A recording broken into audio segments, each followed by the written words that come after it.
Remember, the 5th of November, the Connoisseurs of Wrestling is on the air.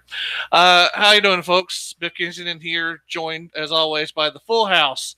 George Atsaves, TakersMinion, and LegendsLover. We are the Connoisseurs of Wrestling, and you are tuned in to a very special episode. Just after 8 p.m. here on the East Coast, talking about our Hall of Fame induction ceremony tonight. We have a great show lined up. A show that's near and dear to my heart personally, one of my favorite wrestling characters of all time, and I'm sure that everyone on the panel can have a lot to say. But you know what? It's a good week. It's a great week. You know, I'm still basking in the afterglow of the Boston Red Sox doing what they do best. That's winning the World Championship in this millennium. George Taker, I apologize. I know you wanted your Cubbies to make it in. But let's face it, you just couldn't compete with that Red Sox goodness this year. Mm-hmm. I would have loved to see the Cubs make it and just spank the Red Sox, but I digress. Not in this century. George, if you want to take an empty shot. Takers, take solace in the fact that after the Red Sox win the World Series in a year that ends in 18, they go on a nice long drought. Yes. So take solace in that fact. Yeah. We'll take solace. It sounds like Mr. Kensington, you have jealous eyes. I'm awful thirsty these days. Well, just remember, the Cubs don't do so well after they win a World Series in a year ending with 6. So. This is the first time. Listen. This is the first time since, was it 2015, George, that they've not made the NLCS? Yeah. And in that 3-year period, where has the Boston Red Sox been? Nowhere in the playoffs. Thank you very much. Nowhere. Hey, sun shines in a dog's ass every now and again, right? Right, Takers? Yes, it does. So, but Mr. Kensington, do you have jealous eyes? Well, we've won 4 world titles in this century. You have I say you have jealous eyes. I'm not exactly sure what I'm jealous of. Jealous eyes. I mean, we got to beat the Yankees and the Astros, both 100-win teams, and then we beat the Dodgers. It was not. I will say this: I did make a nice little investment on Boston beating Houston, so I am grateful for that. Well, we aim to please. I appreciate that. It's not just a great baseball time of year; it's a great football time of year. Now we can all celebrate the fact that both Carolina and Chicago are competent. Yeah, they're competent, good teams. Everybody has something to be proud of. And Alabama continues to be Alabama. Taker, I know that we're happy with that. Yes, we are. we have another Basho coming up, so it's a great. That starts this weekend. Oh joy! So it's a great time of year, and I think when we're talking about November, if October is designed to scare you, to be full of thrills and chills, November is a time to give thanks, to be thankful of all of the many blessings in our life. And I know wrestling, maybe not so much the modern roster, but wrestling is very much a big blessing to our lives and our fandoms. And we think back to all the great characters, all of the memorable storylines that made us fans. There's one particular character that we've all talked about at different points off the air that we wanted to do a show on tonight. And honestly, it's a show that I'm really proud that we're getting to do. This is the first time that our Hall of Fame will have inducted a female. Our first female inductee into the Connoisseurs of Wrestling Hall of Fame happens tonight. And when you talk about the spectrum of female performers, which is a subject we're going to be looking at in the month of November. There are so many different ways we could go. So many, great female competitors over the years, whether we're talking about, the old school of June Byers or Mae Young. We talk about the Attitude Era with, people like Lita, Trish Stratus, Molly Holly. We have the Divas era of Beth Phoenix and Natalia and Eve Torres. And you have the modern era post NXT Horsewomen with your Sasha Banks, your Baileys, your Beckys, your Charlottes, your Asukas. There's one name that casual fans, I think, more than any other female superstar recognize. She never wrestled, never got inside the ring, was never an active competitor. She very rarely spoke, for that matter. So she wasn't exactly what you would consider a promo whiz. And yet, despite the fact that she never wrestled, despite the fact that she never really talked, her name is almost synonymous with women in wrestling, even to this day. Yep. Some 15 years after her passing. And that is not an easy feat. That's not an easy feat to accomplish, especially in a business that thrives on bombastic personalities. She was quiet and dignified and elegant and graceful. And every wrestling fan from 1984 to the present has undoubtedly seen her at some point or at least heard the name. That's why she gets her nickname from being so graceful in it. That is absolute 100% correct. She is the first lady of wrestling. Our inductee for the month of November is the late, great Miss Elizabeth. LegendsLover, you said it yourself. It's where the nickname came from. The quiet dignity that really defined her character. For those listening that never got to see her as a valet for Randy Savage or never got to see her in WCW, talk to us a little bit about Miss Elizabeth's character and what she represented, because she was really, someone that broke the mold when it came to the wrestling manager. She was something different out there. She was a genuine lady. I would agree with that. It's just,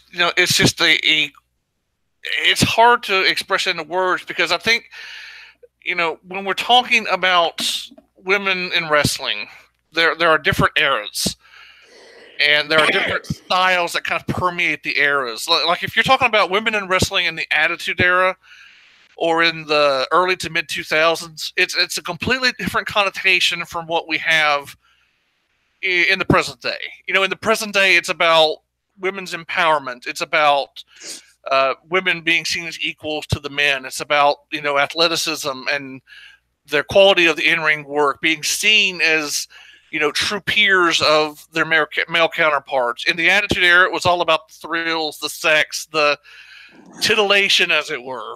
And then you had the extreme factor where you have, people like Lita or Chyna or Trish Stratus coming out here and doing all of this crazy stuff that we're not used to seeing.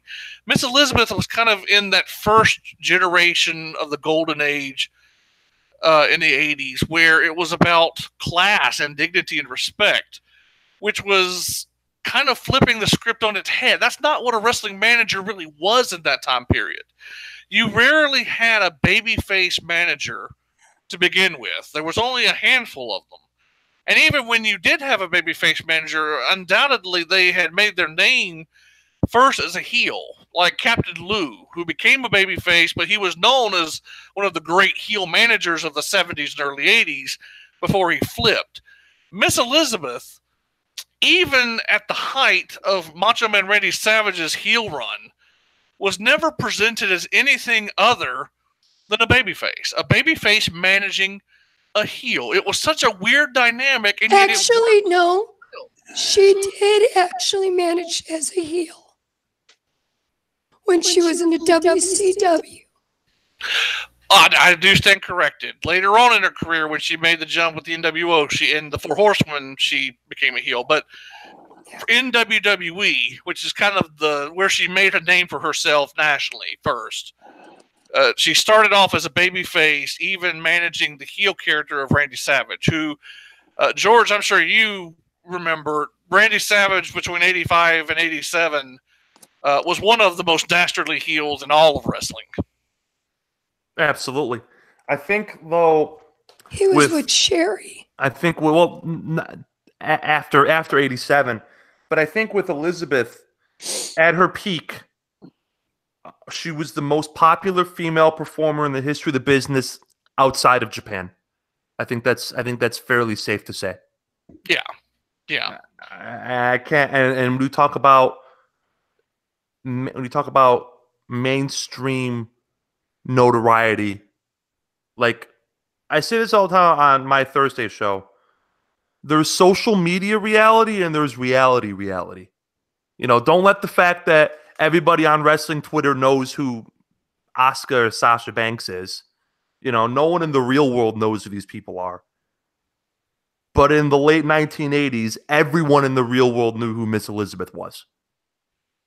And that kind of mainstream attention doesn't happen anymore.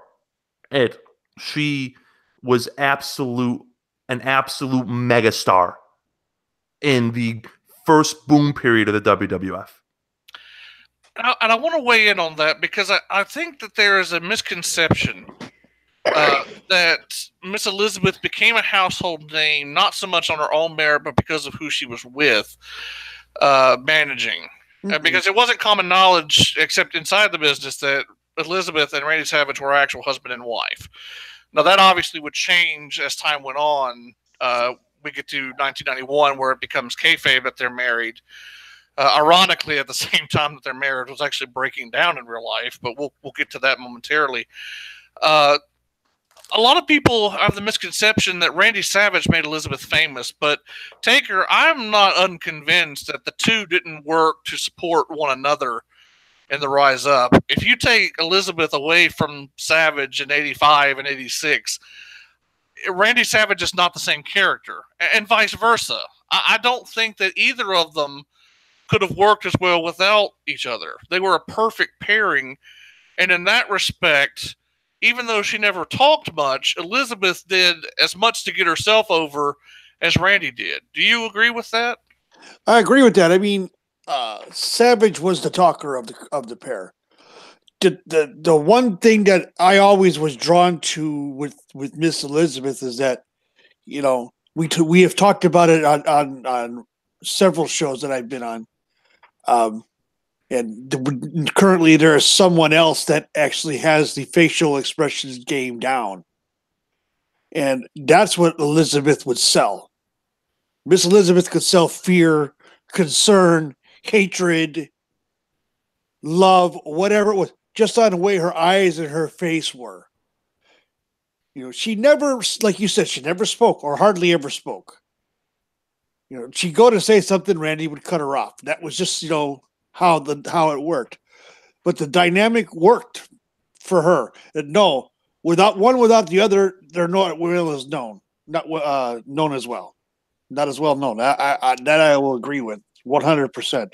But again, like I said, the facial expressions is what made Elizabeth far and away better than most of the women managers, even of today. She had that ability to sell with her eyes and with the expressions on her face that, she had a passion for the business in a different way than most of your wrestlers. If there's one thing that could describe Elizabeth's character, especially in the WWE, which we could back up and talk a little bit about her Memphis run, which is not as well known. She was a little bit more behind the scenes in Memphis than she would be in the WWE. But if there's one thing that could really define her run, it's dignity. There was a certain level of grace and dignity about her where, a lot of times as a babyface, Randy Savage would kind of be viewed as her protector almost. Whereas the heel dynamic, Savage was more of her abuser almost. Now, let's be clear. I want to cast away any aspersions. I'm not saying that Randy Savage was physically abusive to Elizabeth. I meant abusive in terms of the domineering personality. He treated her like garbage as a heel. Jealous. It was a lot of it was the jealousy. Yes. There you go. That's a better way of putting it. The jealousy, right? And which was legit. Yeah, it really was. I mean, it was real life turned up to 11.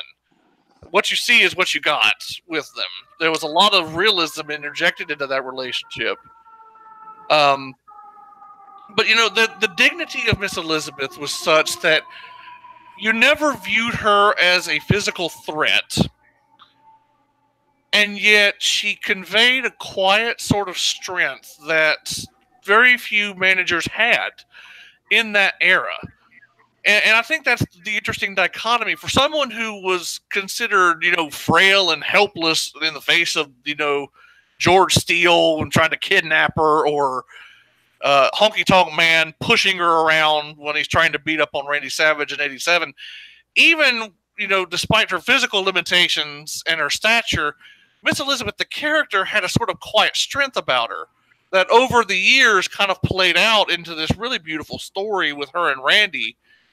I've gone on record on this show. It's my favorite storyline of all time, and it lasts from '85 to '92. It's the character arc of Elizabeth and Randy Savage over the entirety of their WWF run.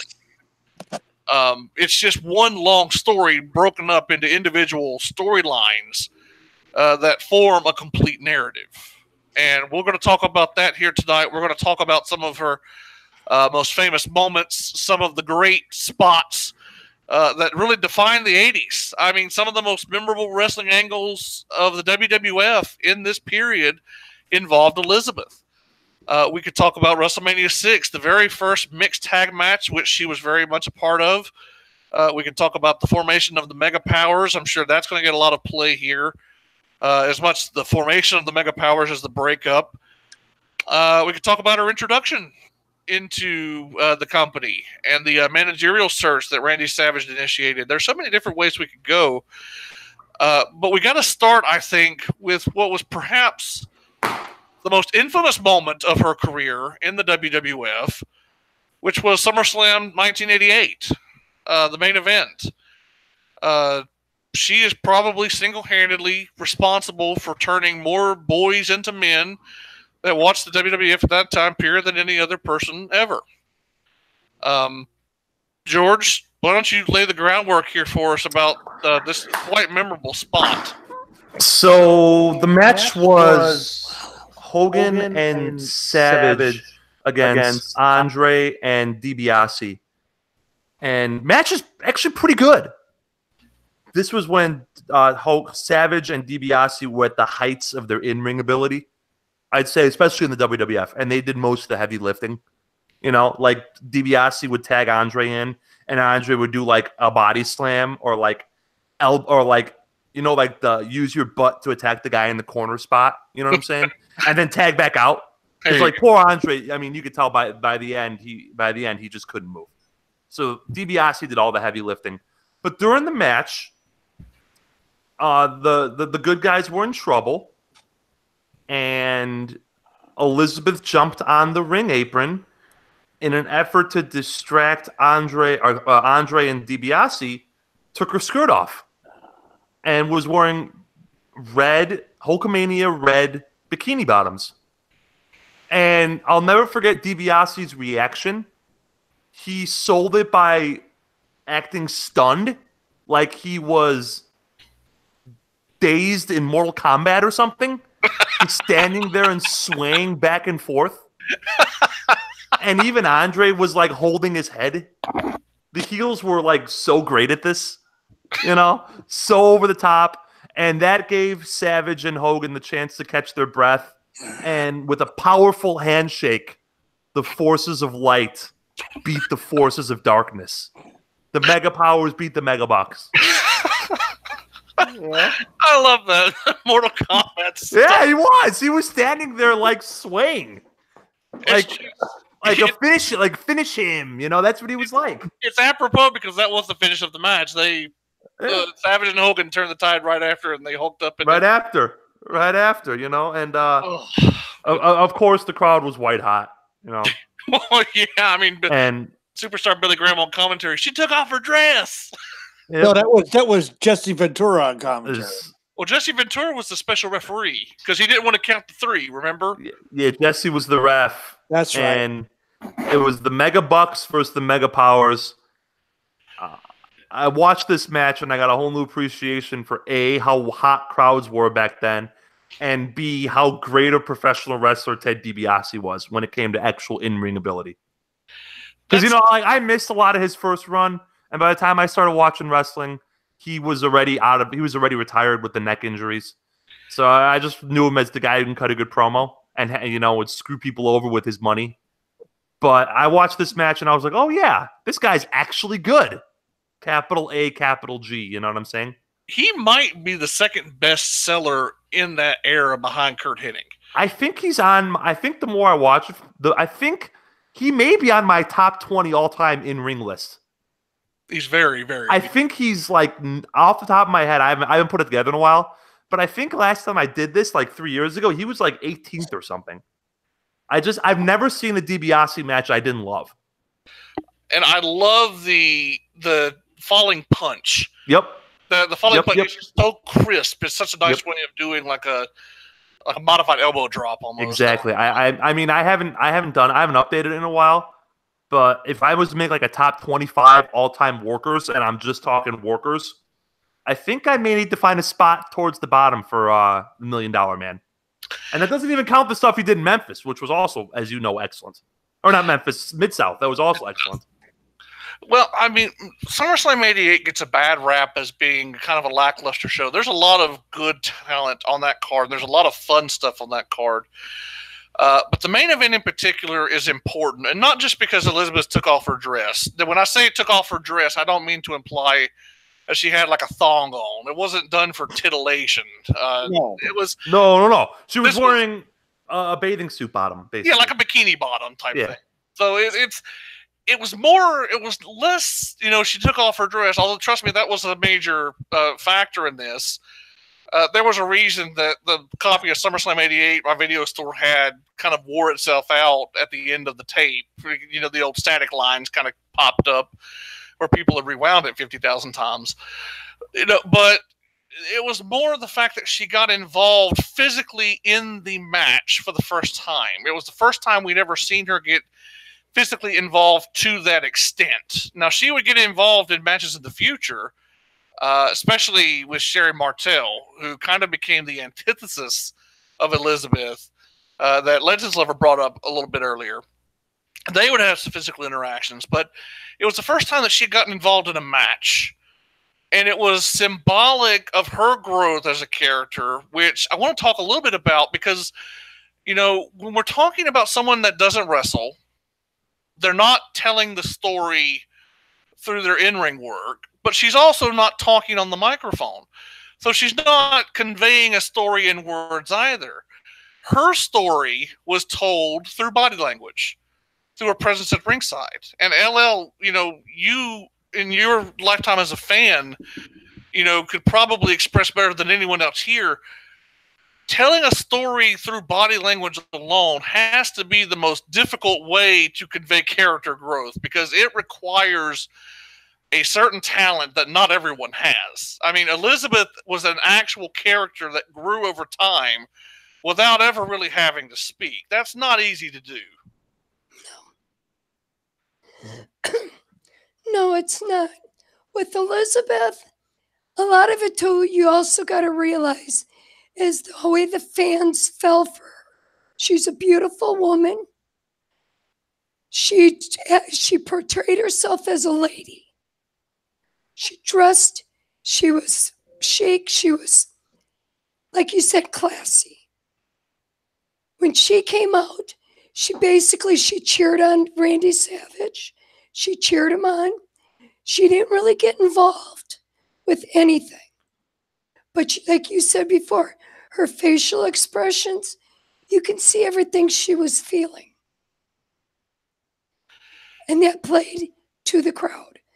The crowd at that time has never really seen a lady in wrestling. They're used to seeing, like you brought up, the Sherry Martels, people like that. They never really seen a lady. And this is what they got. That's what also brought her over. Yeah, because at this point in time, when we're talking about the mid to late 80s in the WWF, before Elizabeth came in, Elizabeth comes into the WWF in 1985. Before Elizabeth, the only two really strong female presences in terms of managers in the company had been the fabulous Moolah and Cyndi Lauper. And so we're not talking about a real strong pool of women to compare Elizabeth to. She was kind of breaking the mold. She's definitely not a fabulous Moolah type. We'll put it this way. If you add WCW in, that way, you also had Precious and Baby Doll. Look at the difference with Precious and Baby Doll to Elizabeth. Oh, you got class, and then you got what? So you got to look at it. You can look at it that way too. Well, I think, it's funny that you bring that up. She came along a little bit later than Precious and Baby Doll did. And we can throw in Dark Journey. That's a more obscure name than the other two. But one name that always gets compared to Miss Elizabeth is Missy Hyatt. And I don't mean to demean Missy Hyatt in the slightest, because she had her own virtues as a character. She did. But Missy Hyatt and Miss Elizabeth were dramatically different. And I feel like Missy Hyatt actually had a disservice done to her, where WCW tried to make her into a Miss Elizabeth type of character when that was not her personality at all. No. Missy Hyatt was far more adept at playing kind of like what Tammy Sitch, Sunny, played in Smoky Mountain Wrestling and the early WWF. She was better as a heel. Whereas Miss Elizabeth, although she became a good heel manager in WCW, in the WWF, that would have never worked as a heel. If she had came in and was helping Randy Savage cheat to win by like tripping the leg or throwing salt or whatever, I don't think she would have worked half as well as she did. Miss Elizabeth had to be pure and virtuous and had to be a babyface, even as a babyface managing a heel, for her to get over. The crowds had to love her. From day one, even when she was first introduced, and this is as good a time as any to bring it up, she was introduced as the result of a managerial search. All the managers in the WWF were trying to recruit Randy Savage into their families of wrestlers, into their stables, because Randy Savage in 1985 was the best worker in the world, arguably. He was out of his freaking mind. I mean, the guy's doing double axe handle drops off the top rope to the outside. Okay, that's just insane. That didn't happen in 1985. The top rope was rarely ever used by anyone except maybe Jimmy Snuka. And here Randy Savage is jumping out of the ring, landing 20 feet down, doing double axe handles and flying elbow smashes. So, Randy Savage's talent and greatness was obviously apparent. All the managers wanted to scout him, wanted to sign him. He brought all of the managers into the ring. This was one of those old TV studio tapings. I think in Rochester is where this was, in New York. And he brought all of the wrestling managers, all of the heels. He brought out Fuji. He brought out Jimmy Hart, Bobby Heenan. Johnny V was there, I believe. And he thanked them all. But then he introduced Miss Elizabeth. And from the moment that Miss Elizabeth came out into the arena, Vince McMahon and Bruno Sammartino were gushing over her. Like Vince McMahon, his breath was taken away. He's like, "Oh my God!" I haven't seen Vince that excited since 1995. Shawn Michaels wrestled. Oh, buddy, you're gonna touch that one with a 10-foot pole. But yeah, you're exactly right. It was that. Like Vince was I think they kept using the word glamorous. Yeah. I think that's a great word to describe her. Glamour and class. Yeah. She almost was like a movie star of the classic mold. Like Rita Hayworth. Rita Hayworth. In the info box down there, I put Audrey Hepburn almost. Sure. Well, not only that, think about this. If the United States had a queen, a princess, they had royalty, that's where you would find Elizabeth. And it's so great you mentioned that. In the info box, I compared her to the Princess Diana of WWF. So she would have been all on the same wavelength here. With the way she looks, the way she acts, She would be the perfect example of royalty. Exactly. And that's how she, but also that's how she was treated. She was treated like royalty by commentators, by everybody. Yeah, and as early as '86, and early on in '86 too. We're not even talking about later on in '86. She debuts towards the end of 1985. By the spring of '86, she's already established as a babyface. And one of the big angles for Randy Savage when he first won the Intercontinental Championship was a feud with George the Animal Steele. And the running theme of that feud was George Steele was in love with Elizabeth, and the commentators believed that George would treat Elizabeth with the respect and dignity that she deserved. Now, I am going on a limb and assuming most people listening to the show know what George the Animal Steele looked like. If you don't, bald, hairy, fat guy. He looked like Shrek. With a green tongue. With a green tongue. He looked like Shrek. Yeah, he would eat turnbuckles. And I don't mean that figuratively. I mean literally, he would tear open turnbuckles and eat the stuffing out of the pads. That was George Steele. Random segue, high school mathematics teacher. Yes. I think his name was Jim Myers. Out of like Detroit or suburban Detroit, yeah. And his students would say, "Hey, you're that guy on TV." And he said, "Do you really think I'm that ugly?" And he would act all indignant to the students. A kayfabe master. Yeah, I love that story. He would act all indignant, like, "Come on, you can't really think I'm that ugly," But go on. I'm sorry, I didn't mean to sidetrack you. That's the beautiful point of it. George Steele was like the quintessential monster heel in WWF until the mid '80s when he turned babyface and he became kind of like this lovable mascot of the company. That's exactly what he was, and I'll tell you what. That was some of the funniest stuff. It was, to see George the Animal Steele, go from being a heel to becoming such a beloved babyface. It was a brilliant move, and only someone as like George Steele could pull it off. He was a lovable goofball. Yeah, that's what he was, a lovable goofball. I used to love those old segments on Tuesday Night Titans. There was one time where Captain Lou took George to a quack doctor who had like this electromagnetic therapy device, and it was supposed to make George intelligent. And it like worked to an extent, and George was able to say like a full sentence clearly. And they celebrate it, and then the doctor leaves the machine running too long, and it fries poor George's brain, and he goes back to being George Steele.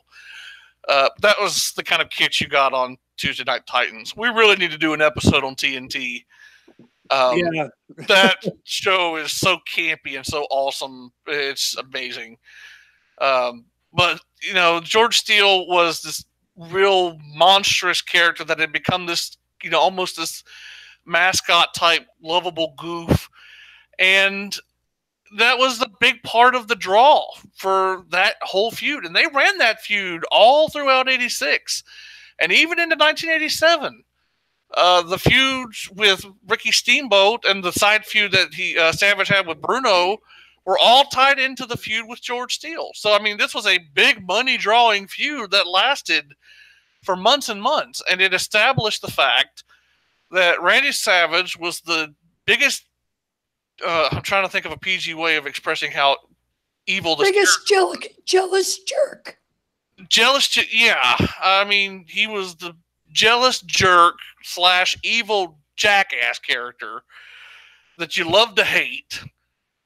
And Miss Elizabeth was as pure as the driven snow. She was Cinderella. And she was Beauty and the Beast. She was Belle from Beauty and the Beast. And Randy Savage was the Beast. Before he was ridiculous. Savage was Gaston. He wasn't even the Beast. He wasn't the Beast. He was Gaston. Yep. Yeah, I agree. Gaston. There you go. So he's, Randy Savage is just so evil. And George the Animal Steele would be considered the Beast. There you go. Like because he would have treated, the way he was acting towards her, he would have treated her good. There you go. Yeah.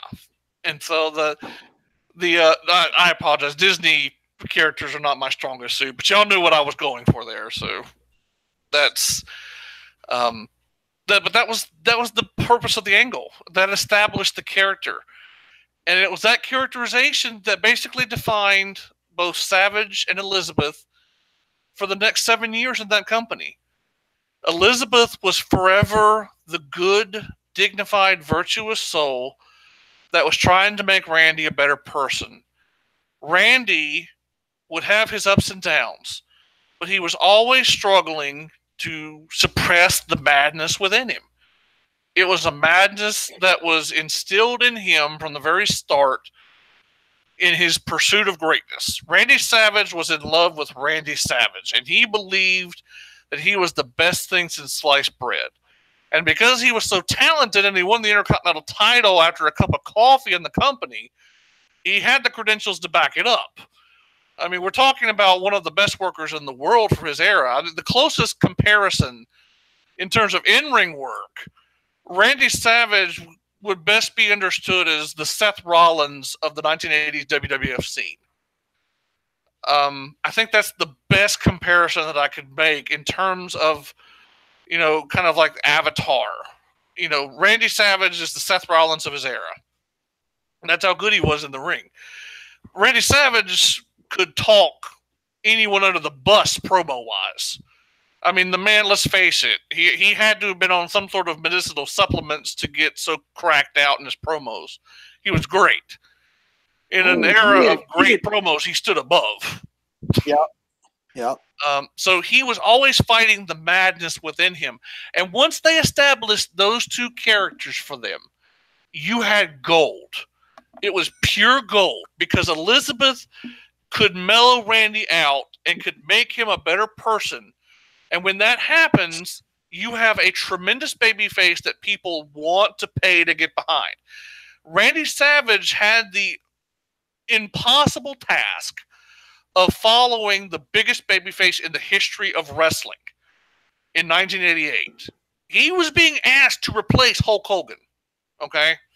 Hulk Hogan at that point, now we know what Hogan's career has become. But if we can look past his future sins for a moment, in 1988, Hulk Hogan is the biggest wrestler in the world.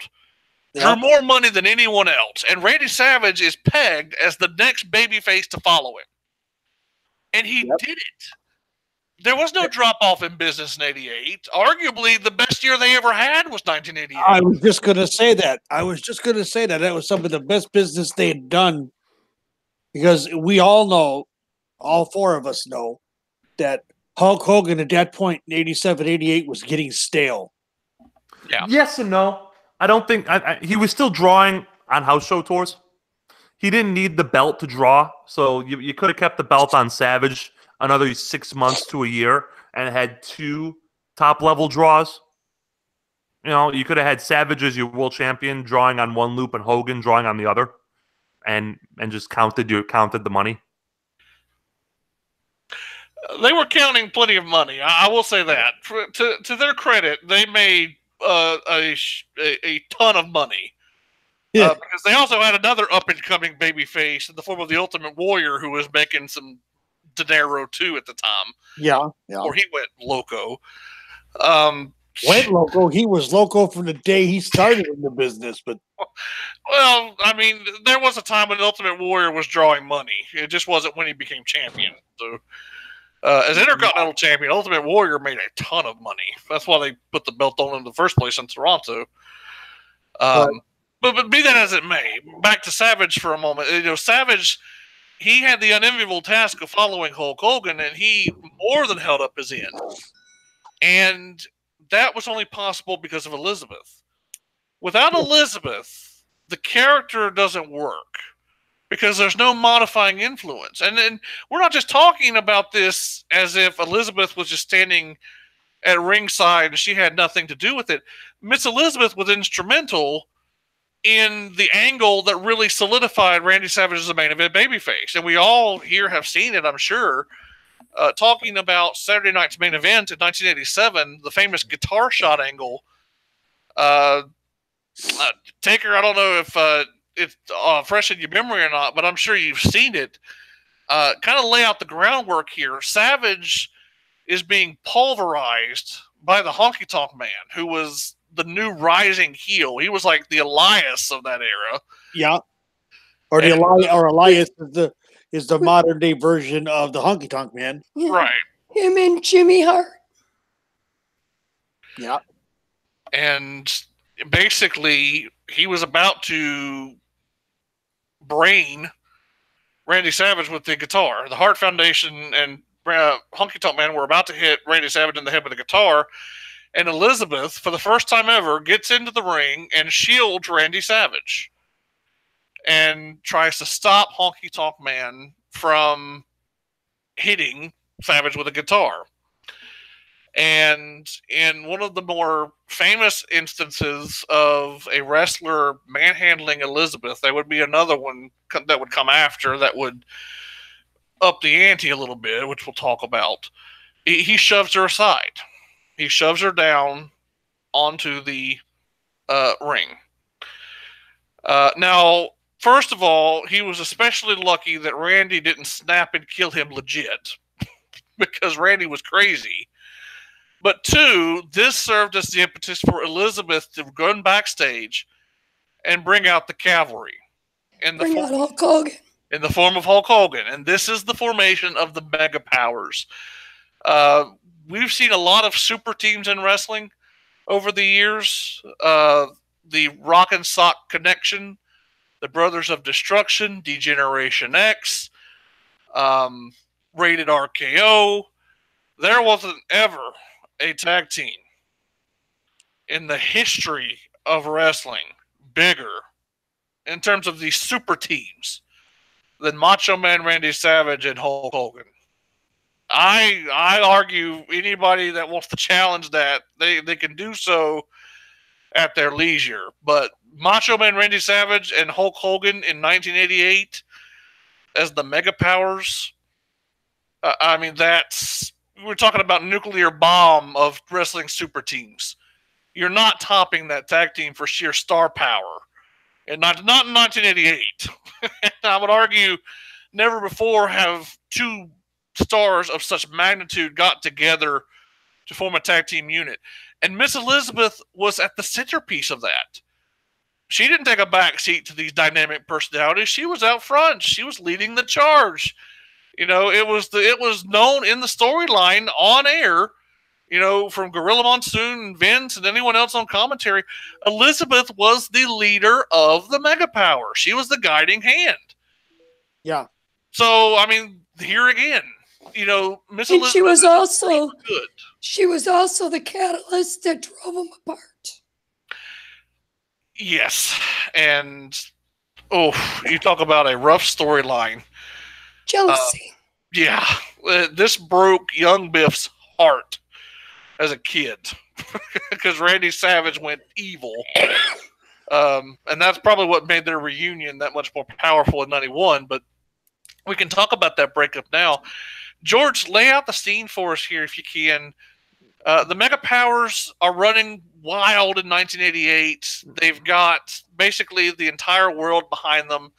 Hulk Hogan is doing his thing. Randy Savage is the WWF champion. And then as we get into 1989, the seeds of dissension start to form a little bit. Talk to us a little bit about the Mega Powers explode angle and how big this was. February 89. It was Hakeem and Bossman versus the Mega Powers, right? Yep. Savage gets thrown through the ropes and hits Elizabeth, and Hogan carries her to the hospital, and then you get some of the all-time bad acting in professional wrestling. Yeah. I mean, I say this joke all the time. I have seen better acting in porn than these hospital skits. Like, I mean, wow. Especially Hogan not knowing they were on the air and asking for a time cue. But anyway. Yeah. That was fun. Yeah. But anyway, they're fighting, and Elizabeth wakes up and says, "Go help Randy." And Hogan runs to the ring, and Savage has been getting beat up the entire time, getting beat up and beat up and beat up, and he comes to and says, "Hogan, you're coming after my woman. You got jealous eyes," which is why I brought it up in the early part of the show. And that's when the Mega Powers exploded. It was great. It was great and bad, and at the same time, you know. It was cheesy TV, but Savage was hitting people with the belt. Brutus Beefcake got laid out, and he throws Elizabeth to the ground. And mega heel Randy Savage. It's so funny because despite would never in a million years fly today. No, never, ever. It was cheesy, but Taker. We look back at the first 5 WrestleManias, which are really like the first 5 WrestleManias are really encapsulating the big years of business for WWE in that era. By the time you got to WrestleMania 6, things had cooled off a lot. But despite the cheesiness of the angle on the main event in February of '88, Randy Savage versus Hulk Hogan was the biggest box office draw Vince McMahon had in the '80s. Right. It even topped Hogan and Andre. Yeah, it did. But if memory serves me, if I recall correctly, around this time, and it's a little known fact, Ric Flair was in the WWE, and he brought the big gold belt with him. And the original plan for, I believe, WrestleMania 6 was supposed to have been Hulk and Flair. But the heat from this story of Savage and Hulk Hogan was such that Vince is like, "Oh, this is bigger money. This is money," and he put that on instead. So that whole thing with Flair and Hogan never really came to be in the WWE, WWF, WWE. Yeah. Flair had almost jumped in '88, and because that was right around the time that Crockett was being bought out. And Flair wasn't for sure what was happening. He had a conflict with Dusty Rhodes, and so he almost jumped in '88. And then he wound up jumping in '91. That's when he brought the big gold belt in after the whole Jim Herd saga. Oh yeah, that was funny. Yeah, Jim Herd. Kudos to you for driving away Ric Flair, pal. But yeah, they almost got Ric Flair in for WrestleMania 5. But I think as luck would have it, the symbolism of Randy Savage's greatest failure, which was WrestleMania 5, coming in the same building 1 year later after his greatest triumph at WrestleMania 4, because both of them were held in Atlantic City. That was the Plaza. What a difference a year makes, huh? Yeah, exactly. That's exactly what Gorilla said, and Jesse Ventura. What a difference a year makes. The symbolism of that story, the Mega Powers, I think that was awesome that it worked out that way. But this was the last hurrah of Randy Savage as babyface in the 80s. After this, he became the ultimate heel. And he made a lot of money in 1989. WWF did tremendous business with Savage as a heel in '89 against Hogan and Brutus Beefcake. The dynamic with Brutus and Hulk was never as good as the dynamic with Hulk and Savage, and that's no fault of Brutus's. It just he wasn't on the same level. No. Another thing that hurt Randy too, what started to hurt Randy, is a storyline where he threw Elizabeth over and took Sherry. Yeah. Yeah. That worked, but yet it hurt him. Yeah, and let's talk about that. I'm glad you brought that up because we mentioned earlier that Sherry Martel was kind of the antithesis of Elizabeth. This is the storyline that precipitates Sherry Martel coming in to become Sensational Queen Sherry. The title of King of the Ring was kind of passed around loosely in the late 80s on WWF TV. There was a tournament, I think, like a house show tournament that the WWE would run every few years in the Northeast, where they would crown this King of the Ring. But by the time Harley Race come into the company in '86, '87, the King of the WWF became like a rotating gimmick that they would pass off. Harley Race had it. King Haku had the title for a little while. Jim Duggan had it. And then Macho Man beats Jim Duggan, and he becomes the Macho King. Great stuff, by the way. Yes. And it fermented that descent into madness that had really marked the Savage heel turn, where Savage was so delusional, although, it's kind of one of those great wrestling conspiracy theories, how delusional was he really? So, Hulk Hogan really did have those lustful eyes, brother, against Miss Elizabeth. So Savage was right, Team Savage here. But in storyline terms, Savage descended into madness. He really thought of himself as a king. He couldn't hold the title anymore because Hogan had won it back from him at WrestleMania 5. Because Hulk ain't doing no jobs, brother. And brother. so, dude, Jack, brother. So Savage takes the crown and becomes the Macho King, and he takes Sensational Sherry as his new manager. Now, Sensational Sherry was a tremendous worker. We've talked about Sherry Martel on this show before. She was a very beautiful lady. She was a very talented lady. But when she put on the makeup, she was the scariest thing since Mr. Fuji. Scary Sherry. Scary Sherry, exactly right. And so, LL talked with us for a little bit about the dynamic between Elizabeth and Sherry in relationship to how they both managed Randy Savage, because the transition from Elizabeth to Sherry was a big contrast in how the two women handled the managerial aspect of their duties. Well, you figure one was a face and one was a heel. Sherry was one of the biggest heels around. She would talk. She would interfere in the matches. And when she talked, her and the Macho Man would both talk, and they both would yell. Sherry, she would go, like I said, she would interfere with matches. She'd take her shoes and hit somebody in the head with them. She'd climb up and distract the referee. I mean, she played the regular, down-to-earth manager, because most managers at that time were heels. Mm-hmm. And Elizabeth didn't do any of that. She just would be there, and she would cheer Randy on, where Sherry would cheat for him. It was such a great pairing. Randy and Elizabeth obviously gets the lion's share of attention because that's how the story began and how it ended. But Sherry had an important role to play in the later years of Randy Savage's career in the WWF. Because she meshed so well with him. The two psychotic characters that became just this great pairing on screen. Sherry was with Savage for a long time, from 1989 through to 1991. So, we're talking over 2 years of work together. They had quite a few storylines. Miss Elizabeth was kind of on the periphery during this period.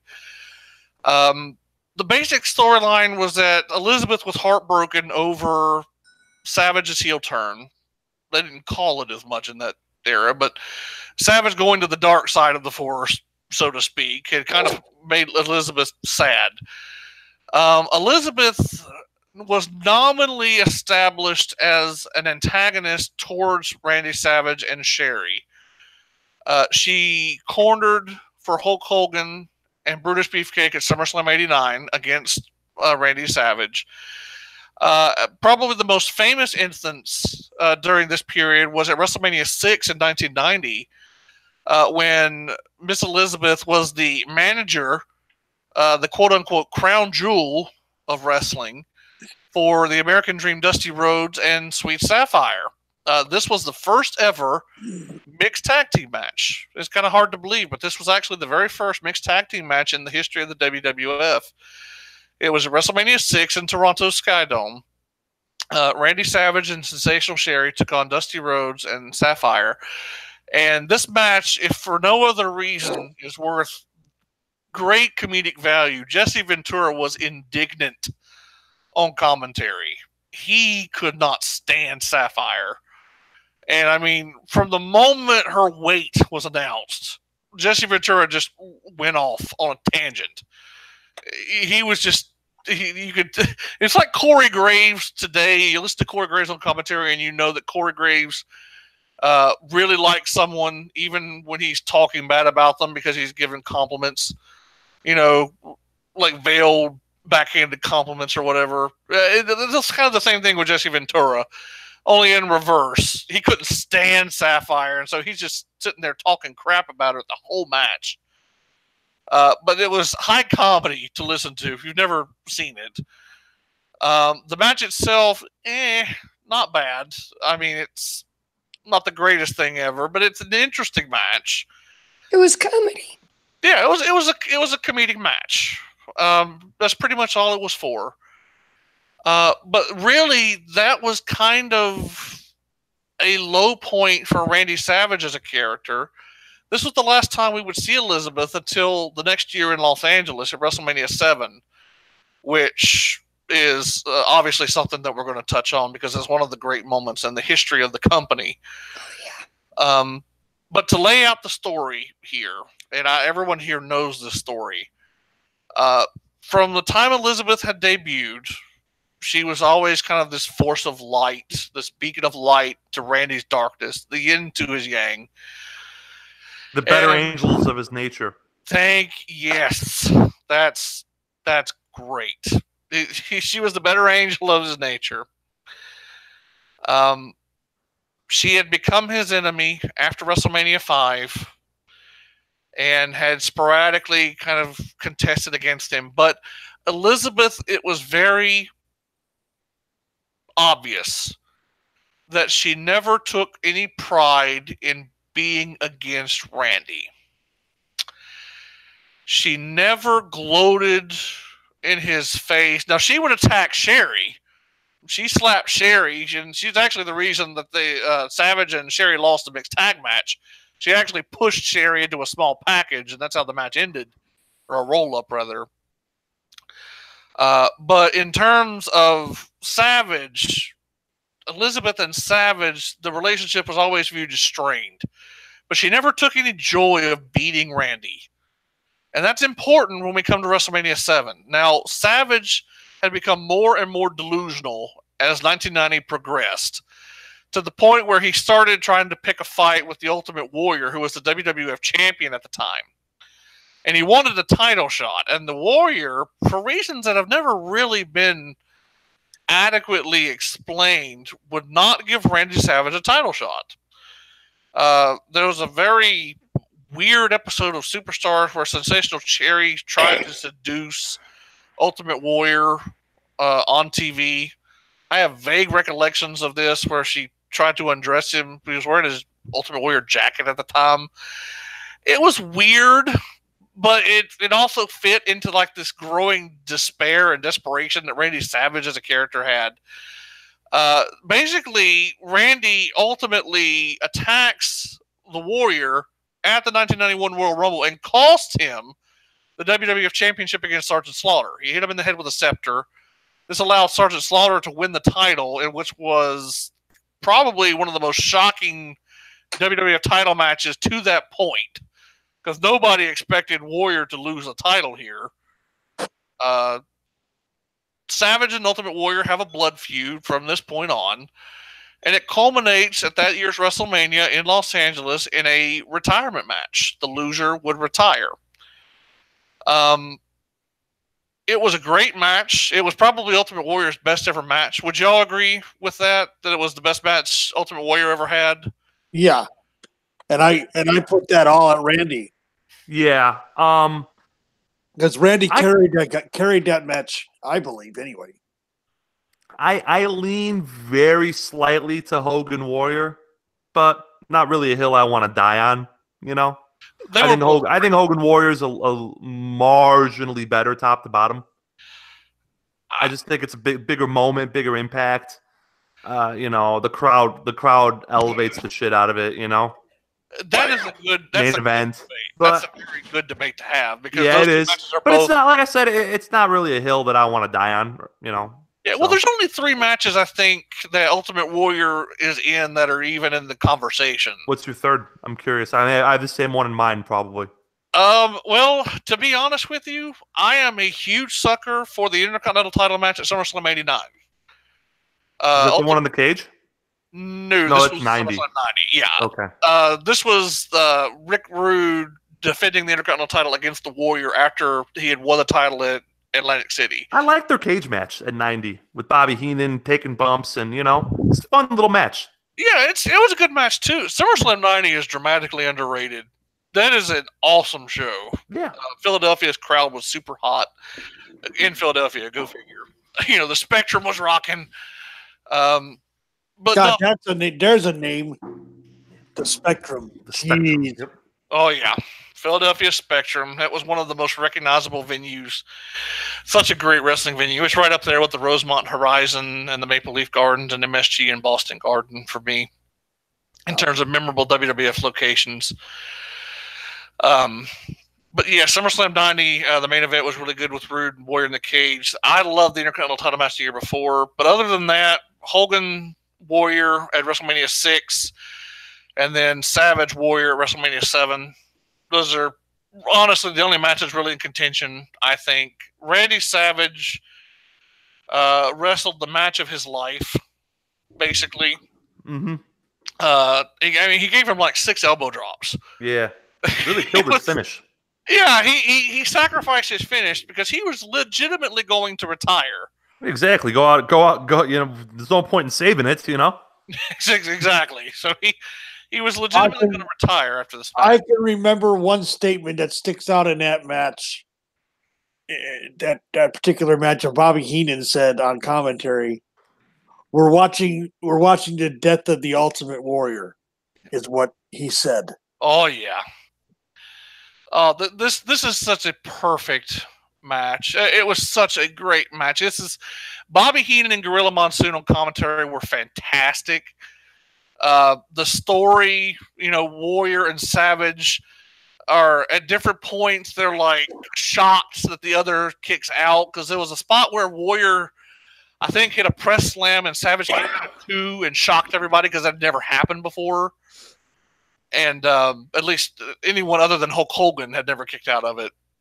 And now Warrior is stunned, and he's looking at his hands like, what the hell do I do? Is my time over? And it's a great story. If you've never seen WrestleMania 7, drop what you're doing now and go watch that match. That's your official homework assignment from the Connoisseurs this week.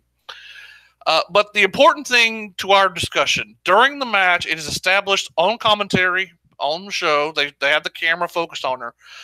Elizabeth is in the crowd watching this match, and Bobby Heenan is theorizing on air that Elizabeth is there to see Randy Savage's career come to an end.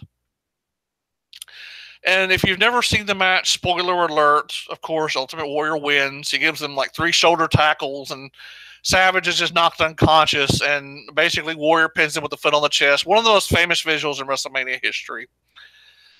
And people forget one thing. Savage approved that. That was Yeah. The idea was out there. Vince wanted it, and Savage was like, he wasn't sure. But as they got closer and closer, Savage said, "Okay, fine," because he was stepping. He was legit retiring, and that's really going out on your back. That's huge. That's a huge insult to any wrestler to lose a match like that. Yeah, and for Savage, it was a huge mark of respect that Savage would even be willing to do that. Right. And so this is, an incredible visual. Warrior finally triumphant.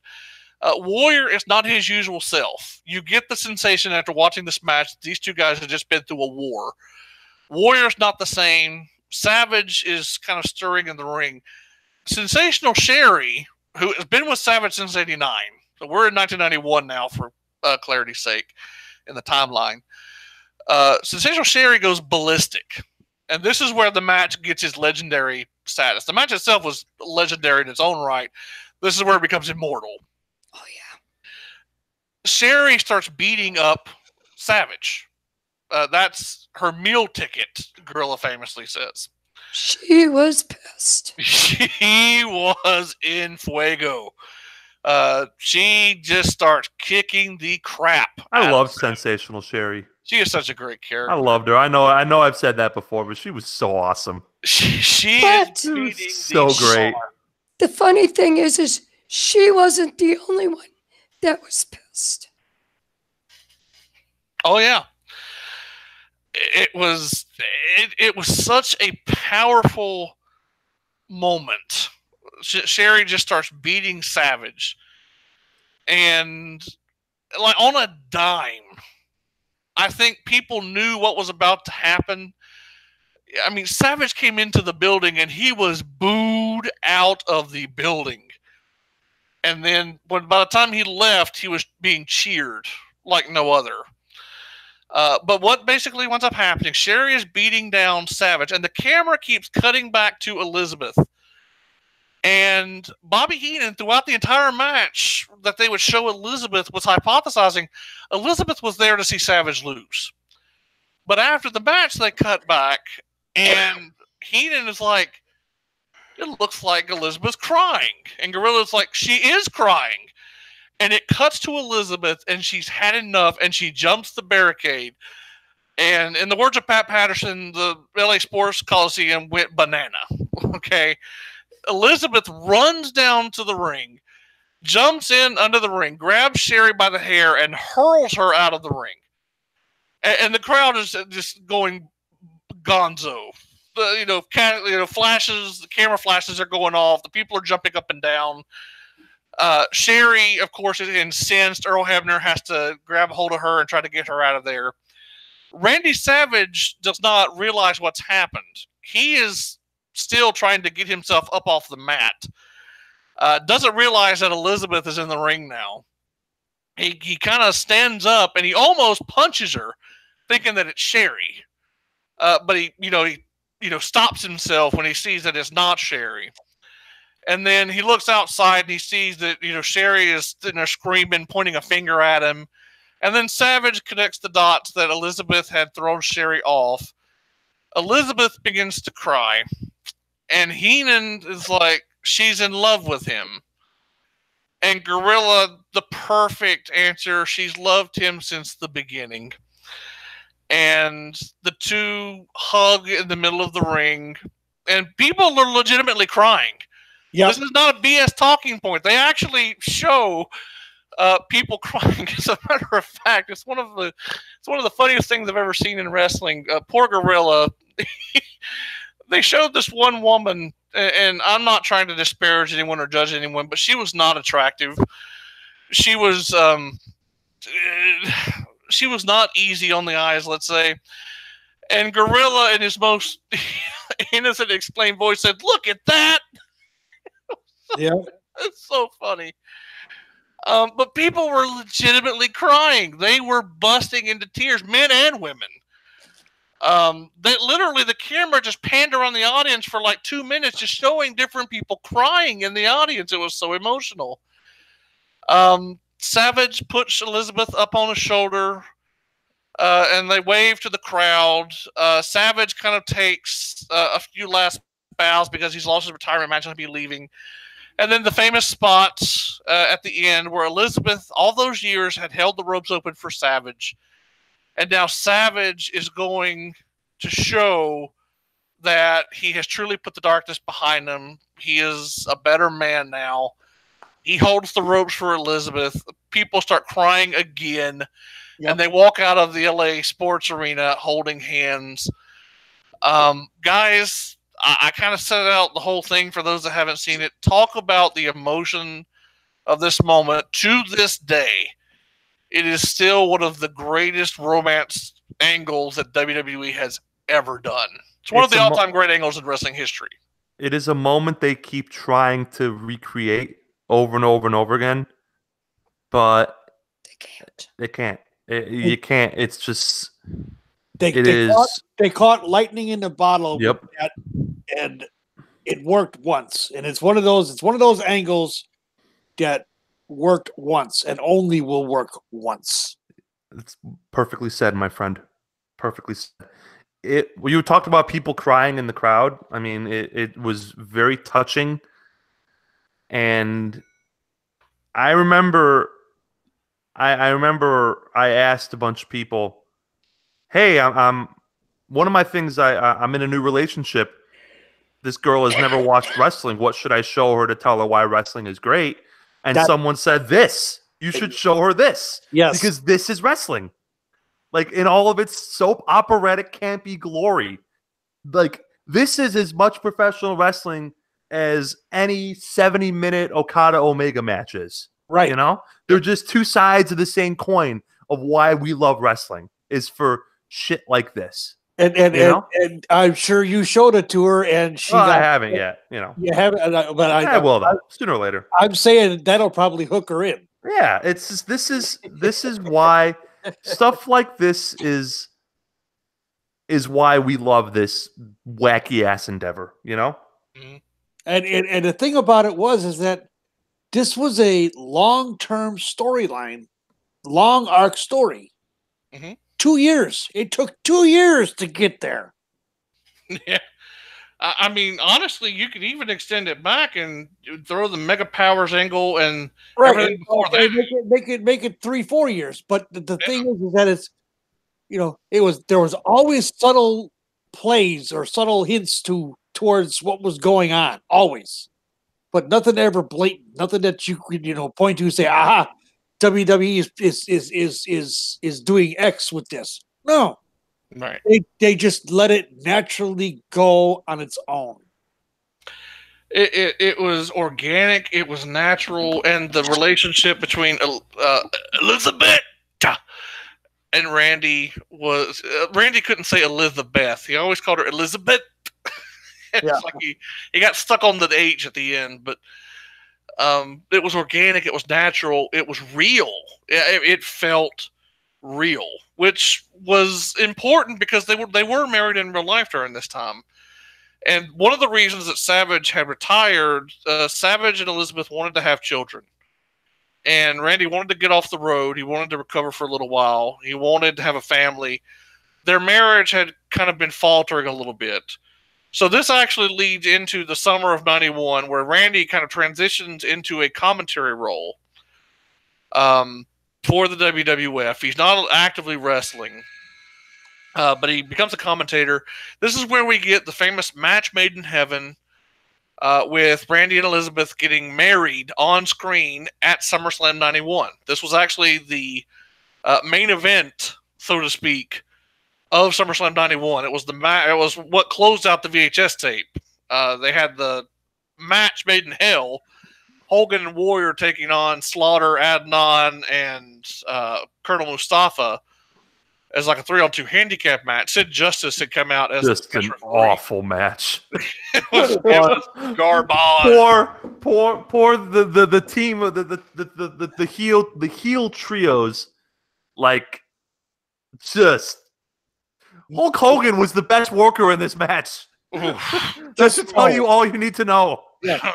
And Meltzer and his 5-star rating. Can we go negative 5 stars on this match? I mean, he may have, to be honest. Like, this match, all I remember about this match is Sergeant Slaughter bent over on the ring apron trying not to have a coronary.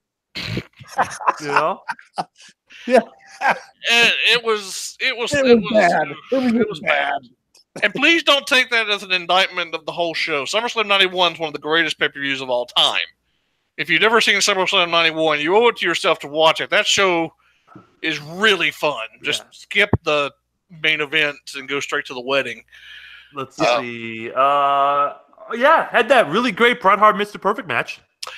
It had the Mr. Perfect Bret Hart match, one of the all-time great Intercontinental title matches. Had the tag match, very good. The Legion of Doom against the Nasty Boys for the tag titles.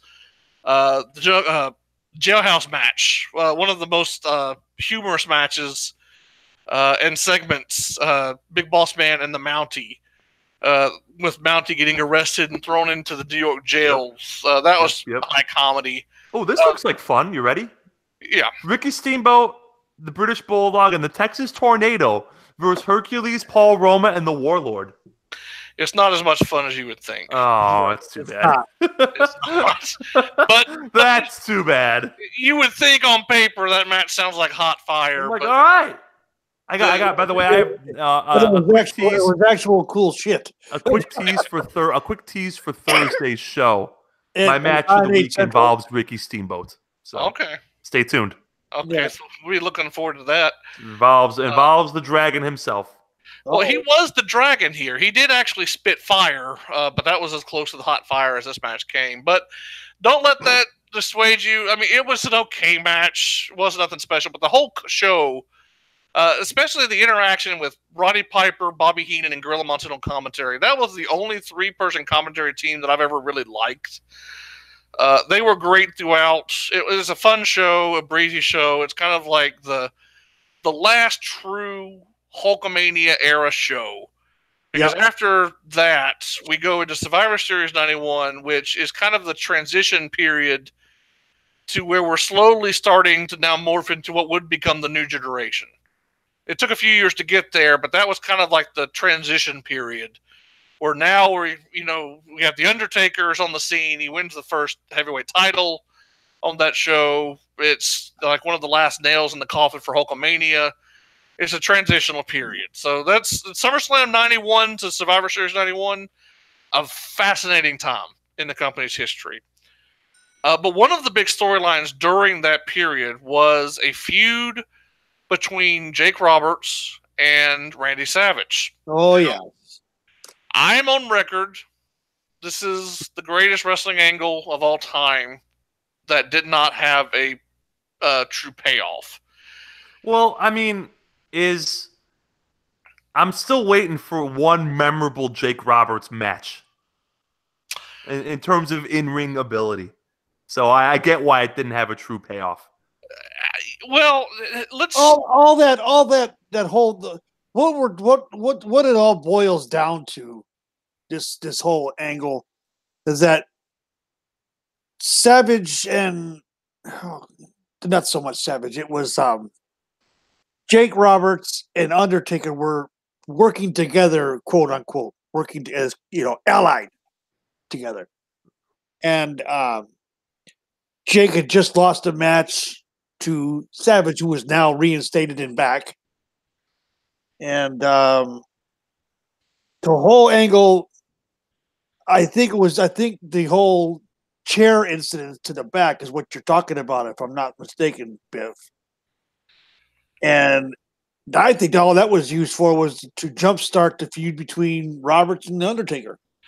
That is a good point. I will stand corrected in that respect. I mean, he did get comeuppance, just wasn't from Savage. Right. It was from Undertaker. Now, we have to set the stage. That was the famous. That was the famous incident on Saturday morning. Not yours. Not yours. Yeah. And dragging. Whose side are you on? Not yours. Yeah. Yep. And dragging the coffin after Jake. That did more to make the Undertaker into an immortal character than anything else. The scene of Undertaker dragging a coffin because his hand had been locked into it, and just a single-minded purpose of killing Jake Roberts, stalking him, dragging the coffin behind him, complete badassery. But we got to set up the We got to set up the storyline here as it relates to this, because Jake Roberts and Undertaker directly comes out of Jake Roberts and the Undertaker against Randy Savage. Now, Jake Roberts in 1991 is his own fascinating character. He's in a feud with Earthquake in the spring, and Earthquake kills his snake, Damien, the Python. Very famous. Everybody remembers Damien the Python. Originally, look it up. Yeah, Jake Roberts and Damien, that was one of the iconic pairings, the snake in the 80s. Jake Roberts was one of the biggest baby faces in the company for years. Originally, after Damien was killed by Earthquake, in storyline terms, Jake went to a bigger python called Lucifer. But this did not last very long. Jake, essentially, what the storyline was, Jake basically went crazy and went evil after the loss of his pet snake. Now, that may sound hokey, and the scenes with the Ultimate Warrior were hokey, but Jake Roberts in 1991, for my money, the greatest heel character ever. He was Bray Wyatt on the Barry Bonds steroid supplement plan. Jake Roberts, he scared the hell out of grown men and women. Okay, he had one of the all-time great catchphrases. The dude was just rank evil. And The Undertaker was kind of like his minion in darkness. Like, there was literally the illusion that Jake Roberts was Satan. And The Undertaker was like his demon servant, almost. Yeah. And that's what made The Undertaker's babyface turn so much powerful. You know, Undertaker, you know, turns on the devil and kind of usurps him, and now The Undertaker is the Lord of Darkness, and, you know, he's always gothic cool and everything. But Jake Roberts and The Undertaker form a partnership. And they originally focus on Sid Justice. And there's a very famous angle where Jake tries to have the Cobra. He starts using a Cobra at this time, which in terms of, you know, Jake Roberts himself said it in a shoot interview, got way more respect than the Python did, because it's a freaking King Cobra. And I don't know what WWF did in terms of getting these snakes, but they picked some winners, because these snakes were like spreading their hoods, and they were just intimidating as all get out. Yeah, they got super lucky. They really did. WCW did not get nearly as lucky when they tried. Well, that's the tale of two companies right there. There you go. They originally go after Sid Justice. Sid gets hurt, and so right before go figure. Exactly right. Right before SummerSlam '91, on an episode of Primetime Wrestling, which is another show we could talk about one day, they had a bachelor party for Randy Savage. All of the babyfaces got together in studio and threw a party for Randy Savage before he got married. Jake Roberts and The Undertaker tried to attend the party. You know, you can make your own jokes about why Jake wanted to get into a bachelor party so bad. It's your own time. The babyfaces would not allow Jake Roberts and The Undertaker to come into the party. And so Jake Roberts took offense to this. And so naturally, Jake Roberts, to get back at them, planted his Cobra in one of the wedding gifts at the reception at SummerSlam '91. If you ever watch the Coliseum video exclusive version of SummerSlam '91, the tape actually ends with the wedding reception, where they go backstage, they have the first dance, they throw the bouquet, and then they start opening gifts. And the last gift that Elizabeth goes to open has the Cobra, and she screams bloody murder, and Gene Okerlund nearly trips over himself trying to run away. And Jake and Undertaker come in, they use the urn, they hit Randy Savage. Jake starts taunting Elizabeth with the snake, and Sid Vicious, who has not been injured at this point, comes out with the chair and kind of chases them off with some of the other men. But this was the genesis of the feud between Jake Roberts and Sid. Or Jake Roberts and Savage, excuse me. Randy Savage understandably pissed off that Jake Roberts has ruined his wedding reception. So Randy Savage begins campaigning on air to be reinstated by Jack Tunney, who was the president of the WWF at the time, in order to have a match with Jake Roberts at Survivor Series. It was originally going to be Sid, but Sid gets hurt. And so Vince McMahon decides to try a storyline out on an episode of Superstars. And we were talking earlier about some of like the all-time great wrestling angles that we could remember. Here comes another one. Savage has a squash match with a jobber, and afterwards he grabs the microphone and he starts taunting Randy Savage on commentary.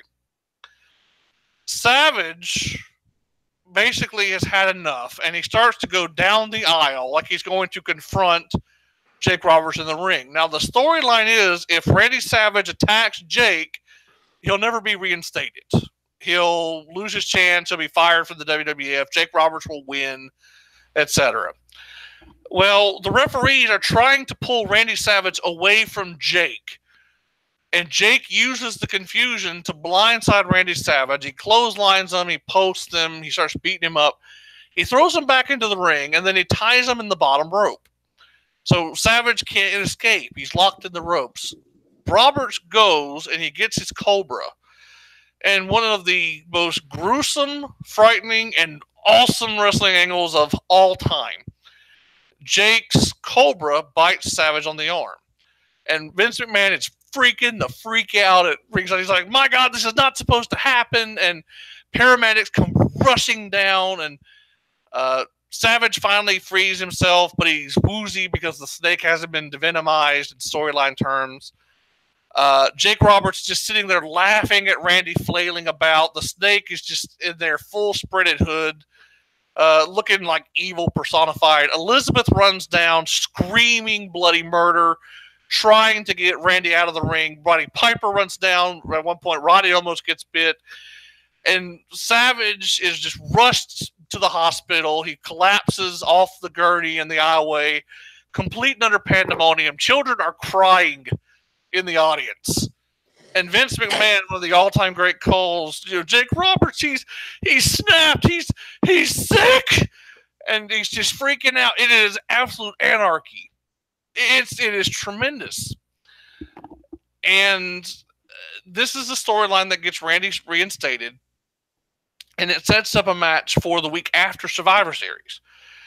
At this point in 91, the WWF was trying to experiment with weekly pay-per-views, and their first ever attempt at it came a week after Survivor Series 91, called This Tuesday in Texas. This was right on the heels of The Undertaker winning the title from Hulk Hogan with the help of Ric Flair, and it was on the heels of the snakebite angle. So this was the first match back for Randy Savage since his retirement match the previous spring. And he wrestles Jake. And this match, I don't even know how to describe this in words. Taker, George, LL, I'm going to let you kind of lay out what ends up happening here. Because it's one of the all-time great heel moments in the history of the business, even more so than the snakebite angle. I'm going to let one of y'all take it from here and describe what happens next in this match. Well, the match, I vaguely remember this match. And basically what happens is Jake loses the match. And he's in the back waiting for them to come out. This was the main event, I believe, of the evening. This was the last thing you saw. And he's in the back and waiting, with a chair. Elizabeth's out there. They're taking their bows, this and that. They're walking to the back. And Monsoon is screaming that, security, get back there. Jake's going to waffle Elizabeth in the head with the chair. Mm-hmm. And he's standing there. He's acting like he's got a baseball bat in his hand and everything. Through the curtain, you see him bring that chair back and go to swing it. Elizabeth ducks. She takes off running. Savage attacks Roberts, and you see Undertaker and Paul Bearer standing there. Undertaker has a chair in his hand that Jake was about to swing. Save made by Undertaker, which fast forwards to the infamous funeral parlor segment where Undertaker's dragging the casket that is shut on his hand after Jake Roberts saying, because he wants a dead man, whose side are you on anyway? He goes, not yours. One of the greatest, transitions from one feud to another. And it was absolutely seamless. It made The Undertaker into one of the all-time great baby faces for sure. Yeah. Overnight. Not even overnight. Instantly. Yeah. Yeah. Because he saved one of the most. He saved the most gracious and loving, most gracious and lovable face in the company, Elizabeth, right? From getting hit in the head with a chair. We need to back up for a moment, though. Or you could just say the most beloved character, because she was. Absolutely. And we need to back up for a moment, though, because there's another part of the story that we got to tell with Jake Roberts before we get to the Undertaker chair spot. Okay, did I miss something? Yeah. There's this one teeny part that you missed, and you'll remember it as soon as I bring it up, because it happens in the ring after Jake Roberts loses the match, because Randy is not done after the match is over. The match itself was okay, but like you said, and George alluded to, they never really had like the quintessential blow-off. No. So it was a good match, not a great match, but it was a good, decent brawl. Randy Savage wants more. Randy Savage was almost killed by Jake with the snake. He wants to use the ring bell. And now, if you're familiar with Randy Savage's career, Randy Savage had used the ring bell to almost cripple Ricky Steamboat back in '87. Yep, with the throat. Right, and so there was this, implication that if Randy Savage uses a ring bell, someone's getting their throat crushed. So that was a great callback to the Steamboat angle. But Savage goes out to get the ring bell. The referee knows what Savage is going to do. And so the referee is trying to struggle with Savage to get the bell away from him. Jake Roberts uses this moment to recover, and he blindsides Savage with a DDT. So now Randy is laid out. Jake Roberts is kind of staggered because he had been beaten in the match, and he's not fully recovered. Both men struggle back to their feet. Jake Roberts hits another DDT. So now Savage is clinically dead because the DDT was... until Undertaker's tombstone came along, which was right in the same period, there wasn't anything more deadly in wrestling than Jake Roberts' DDT. Well, Jake Roberts had promised Jack Tunney, the president of the WWF, on air, that he would not have a snake in his corner because Jake always put the bag with the snake in the corner under the turnbuckle.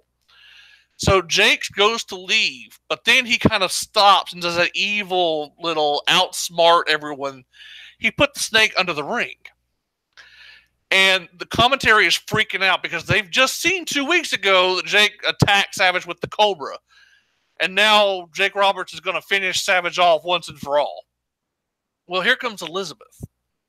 Elizabeth comes darting out and gets in between Jake and Randy. And she uses herself as a shield to try and protect Randy, who is unconscious. And Jake just starts verbally tormenting Elizabeth. He picks up Randy Savage, and he gives him like 2 more DDTs. And he makes Elizabeth watch him as he does it. He's like, look in my eyes. And then he drops him with the DDT. It's amazing heel work. But eventually, Savage is, complete, jello. He's out. He doesn't know what's going on. Roberts is going to get the snake. Elizabeth tries to push him away. It's like, please don't. Roberts, in the all-time great heel move, and this is like borderline too far. Like, if he did this today, it would be a major scandal. You can only do this back in this era. This is the only time it ever happened like this. Robert stands up and is like, you know what? You make me sick. And he grabs Elizabeth by the hair, and he gives her like this open-handed punch, almost like a smack or a punch, right across the cheek. And Elizabeth falls to her knees and holding her face. Jack Tunney and a flood of officials come running out. They all surround Roberts and they force him out of the ring. Bobby Heenan is shocked on commentary. Gorilla Monsoon is disgusted. Jake Roberts goes to the backstage and cuts an all-time great heel promo where he's like, please, bring her back to ringside one more time. Let me hit her one more time. When Randy Savage comes to and he finds out what happens, Randy cuts the all-time great psychotic promo where he's like, I'm going to get you, man. It's my fault. It's my fault. And he just basically promises to kill Jake Roberts, which is where we set up the steel chair angle at Saturday Night's Main Event, which is where Undertaker stops Jake Roberts because Jake had gone so far, even the Undertaker is like, screw you, dude. I can't hear. This is wrong.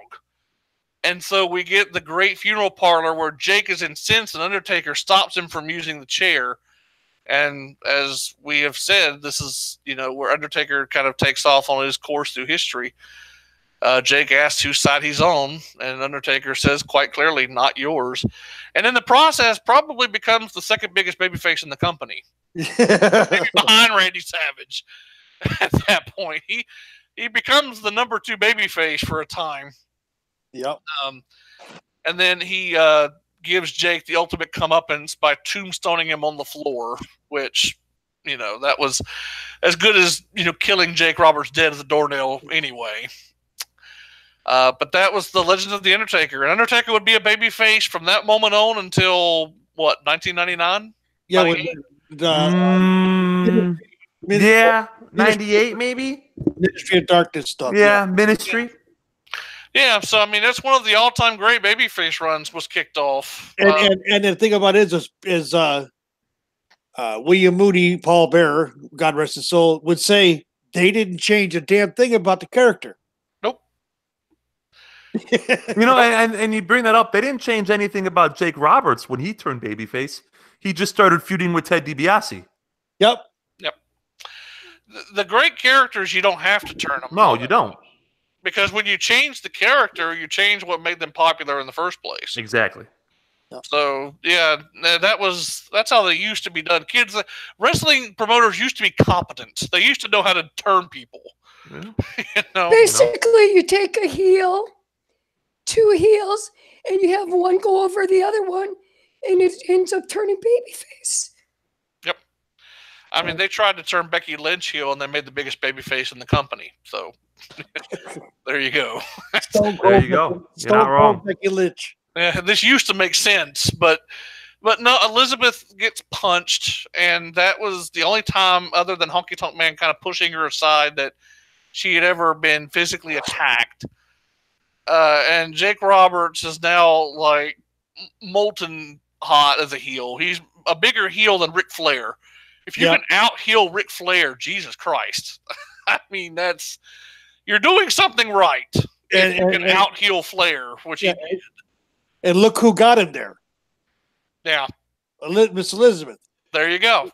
She was involved in more heel turning to face and faces going heel in her entire career than anybody else. And most of the time, she never said a word. Yeah. Never had to. Nope. Never had to. It was one of the all-time. She single-handedly took the Macho King from the heel side to the face side in one night. Yeah, the span of 2 minutes. In about 5 minutes time, it was done. And turned into one of the biggest baby faces. And it's like, how in the, you sit there, you look at it now, you go, how in the hell did she do it? She just had that gift. It was by being herself. But the thing I said earlier on in the show, she had an uncanny ability to sell emotion and get her message across just by how she had through her facial expressions and to what her eyes would say. The message was always there. Everybody would see it and understand the message without her ever having to say a word. I want to ask each of you to weigh in on this. I want your opinions, because I think that this might encapsulate kind of what made Elizabeth so great in a nutshell. In 1988, we'll backtrack a bit here for this. Think about some of the great baby faces that the WWF had on their roster in 1988. They had Hulk Hogan, Randy Savage, Ultimate Warrior, the Hart Foundation, the Rockers, Hacksaw Jim Duggan, Roddy Piper would come back in 89. Demolition had turned babyface at this point. Brutus the Barber Beefcake. This was just loaded at Tito Santana. He was still Warriors. Yeah. It's like this. WWF just had like this mega stockpile of baby faces. Despite never wrestling a match, never speaking much, Miss Elizabeth, during her time in the WWF, probably the second or third most popular person in the company. Would you agree with that? Sounds about right. Yeah. You had Hogan, and there was always the top 2 baby faces. It was either Hogan and Savage, or Hogan and Warrior, or Savage and Warrior in 92. And then you had your underlings like your Bretts, the Intercontinental Champion, or your Ricky Steamboats, or your Hacksaws, your Jake Roberts before he went heel. But Elizabeth was always right behind the Hogans and the Savage. She got constantly the biggest reactions. Agreed, but like I said, she had an uncanny ability. There has been no other. Well, no, take that back. There has been no other manager, valet, wrestler that has had the ability to do what Miss Elizabeth did. Do you think unless you look at and George, you brought this up about Ronda Rousey during the WrestleMania match. You see her in the match. Nia's laying on the mat. She looks at her. She looks at Turnbuckle. She looks, and you see the light bulb go off. The light bulb go on. Yep, you can't take your eyes off her. Yeah, but the thing about it is, Ronda has that ability to sell with her eyes. Exactly. You can see what she's thinking. You can see the gears turning, and hear what she's thinking. She's the only other one I've ever seen that can do that, and that's a gift. I don't care who you are. That is a gift. And if WWE is smart, they will capitalize on that, like they did with Elizabeth. Well, she was definitely a generational talent in her own way, and we've expressed in no uncertain terms some of the great moments that she had. There's one more moment that we could talk about here shortly. I know we got to wrap up here quickly, but the angle that Ric Flair and Randy Savage had immediately following Jake Roberts. You talk about like one of the all-time great creative runs. Randy Savage between 91 and 92 had like some of the all-time great feuds. He had the feud with the Warrior that led to the retirement angle. He had the wedding of Elizabeth, the feud with Jake Roberts and Undertaker, and then he had the feud with Ric Flair. I mean, and even the feud with the Ultimate Warrior the following summer was great. I mean, the dude was just on fire creatively. But of course, while Jake Roberts is attacking Randy Savage, Undertaker is going after Hulk Hogan. And at the same Tuesday in Texas show, Hogan had used ashes from the urn to blind Undertaker and roll him up and pin him to win the title back. Jack Tunney basically made Hogan forfeit the title because of the controversial way that he had won it. And this led to the title being on the line at the 1992 Royal Rumble, which Flair won, one of the all-time great Royal Rumble matches. Yes, it is. It was originally supposed to be Ric Flair and Hulk Hogan at WrestleMania 8 for the title. They even had a press conference that they showed on TV where Hogan was made the #1 contender. This infuriated Sid Justice, which precipitated Justice turning heel. And so Hulk Hogan and Sid Justice wound up having a match instead at WrestleMania 8. This let Randy Savage slide in as the #1 contender, the new #1 contender. Ric Flair, because he's Ric Flair, and this is just what Ric Flair does, decides to play mind games by photoshopping pictures of himself with Miss Elizabeth. The famous "she was mine before she was yours" angle. Yes. Now, I had mentioned earlier that Elizabeth never got physical. She might have pushed Sherry around. She threw Sherry out of the ring. But otherwise, she never got physical in her angles until here. Savage is being tormented week in, week out by Flair, accusing him of having a relationship with Elizabeth, basically saying that he's with his wife. Of course, Randy Savage, if you want to make Randy Savage go psychotic, you bring his wife into the mix. Elizabeth, obviously heartbroken, denies it, says that Flair is using photo manipulation, which he was. They proved on air that he was manipulating the photos. Leads to a dynamite match at WrestleMania 8. And this is that culmination of that Savage storyline where Savage gets it done on his own. In WrestleMania 4, he had won the title, but he had to have Hogan save him with a steel chair. and Hogan was kind of there, kind of like taking this limelight a little bit from Savage. Here, Savage is able to do it on his own, and he finally puts the demons to bed, and it's a great moment. He wins the title. Pyro goes off. And George, you know, I heard from your praise there. You know how good this match was. Oh, it's an excellent match. Excellent match. It's two guys at the absolute apex of their powers. Absolutely. And Flair blades. He gets in trouble for blading because Bret Hart had lied about blading the night earlier in the night. It's funny stuff. But to make a long story short, because we are running out of time, Flair corners Elizabeth after the match and plants a kiss on her. Not unlike how he did with Becky Lynch a couple of years ago at, I think it was the 2016 Royal Rumble, whenever he kissed Becky Lynch to distract her. He kisses Elizabeth, and Elizabeth goes bonkers. And she starts charging Flair and slapping him in the face. And Flair is doing the Flair strut in reverse. He's backpedaling, and Savage dives on him, and like all the officials come running out, and it's a maelstrom, and Savage and Elizabeth are trying to kill Flair.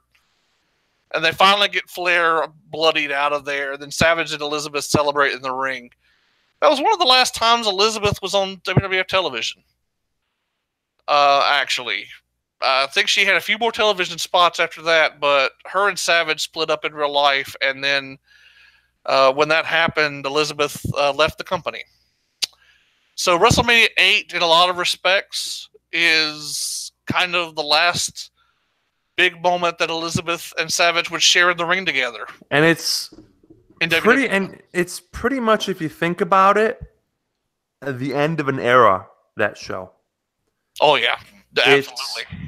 It's the last true Hogan main event. I'm not counting the 30-second match at WrestleMania 9, the impromptu Hogan-Yokozuna match. You know, it's the last Hogan main event that drew. Mm-hmm. It's the last stadium show for a while. Yep. WrestleManias, right? I don't think they had a stadium show till what, 01? 17, yeah. Yeah, so it's the last Hogan main event. It's the last Savage, you know, the last Flair, the last of that era. You know, Bret Hart would ascend to the top of the card. Shawn Michaels, Diesel, you know, all those guys, Undertaker. The company started making a lot less money. Yep. And I think really you can see that it is as much the end of an era as the asteroid smacking into the earth was the end of the era for the dinosaurs. It's a really clear line of demarcation. Everything after and everything before, you know what I'm saying? Like, that's the end of the cartoon classic Federation era, Titan era wrestling, you know? Yeah, I would agree with that. And she was a big part of that era. And so the fact that it is the end of her run in the company it's fitting in a way, you know? It ties it up into a nice little package. But it's not the end of her career, because she ends up in WCW. Right, and that'll be a tangent we're going to have to pick up next time, I think. Because this is where she ends up a heel. Mm-hmm. Yep, and then starts a brand new phase of her career, which well, she went away for a little bit. She fell off the grid from 92 to like 96. Yeah. She left the business, was like, you know, living a private life, divorced Savage, you know, was totally off the grid. And then she came back in early 96. She came back and she discovered leather. Mm-hmm. Sweet baby Jesus. Good luck. Oh, yeah. I'm not going to lie. Yeah, Good luck. Yeah, it was young adolescent teenage Biff approved. But this was in terms of the WWF storyline, which, to be complete, with no disrespect to WCW, because I was a WCW fan in the 90s, especially. So was I. To me, WCW was more about wrestling than it was show. Yeah, especially in the Bischoff years when you got the cruiserweights to come in. Oh God! You talk about amazing but stuff. What turned it is when the NWO is what ruined it. Yep. Yeah. It wasn't so much as if NWO was going to interfere in a match; it was when and how many matches. I mean, they would interfere in most every match at night. It was just you got sick of the 15 run-ins by the NWO in every freaking match. It was just like, really? Yep, it was Bad. it was the hot angle that ultimately killed them. So Yeah. it was an interesting time, and without meaning disrespect to WCW and the run they had with the NWO, is it fair to say that you could tell the story of Elizabeth solely by her WWF career and not really miss much? She was a great valet for the NWO and the Horsemen between 95 and 97, 98. Now, by 99 and 2000, when you get like the Wolf Pack and like the Lex Luger partnership, that's kind of crap. But, I mean, she was great with Flair in WCW. She was great with Savage in WCW and NWO. I mean, she did have her moments, but you just look at it if you want to see her career in the WWE, WWF. She was the baby face. Right. And with the little bit of time she spent in WCW, that is when she became more of a heel. And in my opinion, it didn't work. No. I would agree. That was the point that I was kind of alluding to. I feel like while she had a definite run in WCW, I don't think she was ever as big in WCW as she was in WWF. No, she wasn't. Nope. So that's kind of what I meant when you could kind of tell her story without even having to go into the WCW aspect. Although she did have a good run with Flair, with Nancy Sullivan as well. Flair got all the great valets. Nancy Sullivan is a fascinating subject, of course, for a multitude of reasons. Yep. That we could talk about some other time. But as far as Elizabeth goes, I mean, just one of the all-time great wrestling personalities, and she did it with body language and with, her uncanny ability to portray, equal parts vulnerability and strength as the case required. Yep. I mean, it's all the great tropes of art. It's redemption, it's revenge, it's betrayal, it's love and romance, it's heartbreak and triumph, and it's all tied into that character. And everything was done with class. Exactly. I mean, she was one of the classiest people in the business. If you go and look, if you go to Google Images and you just search Miss Elizabeth 1980s, I mean, some of her photo shoots, you would, if you didn't know any better, you would think she was like a member of the royal family.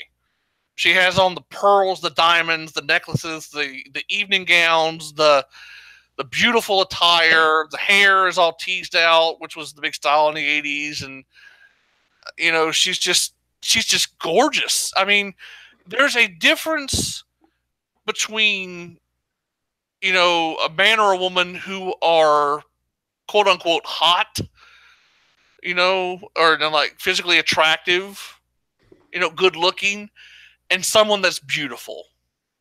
Elizabeth was not just physically attractive. She was drop dead gorgeous. She was beautiful. Elizabeth takes your breath away. Yep. Because it's not only the outside package, it's what's inside too. Exactly. Amen. Ding, ding, ding. That's exactly right. It's the inside package. As a fan watching that she is a complete angel. The thing is what I'm going to say, what she is, don't take it the wrong way. When you always say Lex Luger was a total package, no, he wasn't. Miss Elizabeth was. Yes. Yep. Absolutely. I think that's a perfect way to wrap this up. Yep. Agreed. We are unfortunately out of time. Great episode this week, guys. Absolute great episode. And we'll have plenty more to talk about as the weeks come here. We got all sorts of great shows lined up for you in November. But let's get some plugs out of the way right quick. Of course, we have the family of podcasts under the Loathing Over Noble Estate podcast banner. Of course, we'll be moving to Twitch in December, so that's coming up here in just a few weeks. Of course, we have Two Guys, One Sport Thursday evenings. with Crazy Chris and our own George Atsaves. That drops 9 p.m. Eastern, 8 p.m. Central on YouTube Thursday evenings. We have Grounds for Development with Greg the Hold and myself. That drops Thursday mornings around 10 a.m. Eastern, covering NXT and 205 Live. Of course, the Godfather himself, Mon Capitan, with the Shooting the Breeze podcast, TakersMinion, and the Karl Marx. The Karl Marx, Biff, to our Vladimir Lenin. Oh, I am. I don't know how to process that. You know? Ain't no party like a red party. No? Ugh, You know? I might be Mao. Oh, God. Yeah, but the Karl Marx to my Lenin and your Stalin. How's that? Yeah, okay, we'll go with that. I'll be the we'll man. go with that. Yeah. Crazy Yeah, Chris we'll can go be with that. Che. Crazy Chris can be Che. And Yeah, Crazy Chris could be Che because I could see of all of us, Crazy Chris being the one shot by Bolivians in the forest. well, You know, Legends Lover can be Mao's wife. Mal's wife, and Greg the Hole can be Castro. Yeah, we got to work on it. We're gonna workshop this, people. We're gonna workshop this. Don Sal will be Kim Jong Il. Yeah, we're gonna workshop this. We're gonna workshop this. Doc Sinju is obviously Kim Jong Un. Obviously, yes. Oh, no. Or Deng Jingpao, you know. So we'll workshop it. We'll workshop it. That's I blame you for this is terrible. I'm sorry, Doc. I'm so sorry. We love you, Doc. We love you. Glorious leader, Doc. Glorious leader. One Capitan and the glorious leader. Right? Yeah. That's perfect. Yes, dear leader, right? The dear leader. There you go. Shooting the Breeze Saturday mornings if it doesn't get kicked off by YouTube now with all this communist pinko stuff. We got the Saturday morning, 11 a.m. Eastern, 10 a.m. Eastern on the weekends of the Big Four. Central, yeah. Which we got that coming up not this week but next because we're getting close to Survivor Series. Correct. So I'm sure that's going to be a fun show. Be sure to check out Two Guys One Sport on Thursday evening. Be sure to check out Don Sal and his show. I don't have the contact information on that when he drops. Match Fixing on Cedar Bridge Media. Not Cedar Bridge anymore, and I can't think of the name of that place now. Oh, I can't think of it either. It's changed. Okay. I'll get the information. We'll have it next week. Yeah, we'll get that next week. But be sure to give Don Sal a listen. Go to a like on Twitter. Good guy, Don Sal. Liverpool fan, like Doc and myself. Cough, cough. So that is the LIP banner. Taker, where can they find you during the week?